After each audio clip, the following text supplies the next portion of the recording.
Aleykum assalam və rahmetullah. Qardaş sual verir ki, yəni qiyamətin əlamətlərindən, yəni böyük əlamətlərindən yerdən heyvanın çıxması. O nə heyvan olacaq, o hansı yerdən çıxacaq?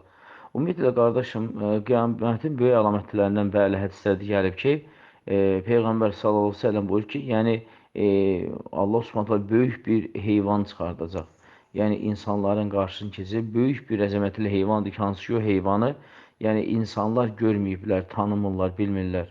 Və bu hədislərdə bu cür gəlib və onun böyüklüyü, əzəmətliyi gəlib və biz də buna etiqad edirik. Etiqad edirik ki, bəli, belə bir heyvan olacaq. Yəni, hansı ki, biz onun düzdür, formasını da bilmirik, görməmişik, tanımırıq da və hədisdə də həmən heyvanın hansı heyvan olduğu da zikr olunmayıb. Sadəcə, bəli, əzəmətli, böyük bir heyvan olduğu zikr olunub. Və biz də buna etiqad edirik.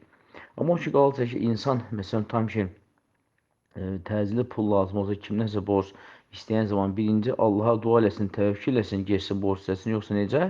Təbii ki, insan əgər bir çətinliyə düşərsə, ilk öncə təbii ki, Allah Subhanahu taala dua eləsin, təvəkkül eləsin və həmçində dua ilə yanaşı çalışsın ki, səbəblərdən tutsun. Yəni pulu o adamdan istəyə bilsin ki, hansı adam ki, o pulu ona verə bilər.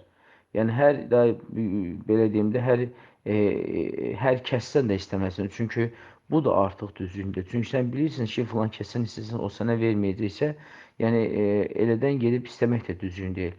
Bəli, dua eləyirsən, təvəkkül eləyirsən və düzgün səbəblərdən tutsan. Yəni o adamdan istəyə bilərsən ki, borc hansı ki o onu sənə verə bilər.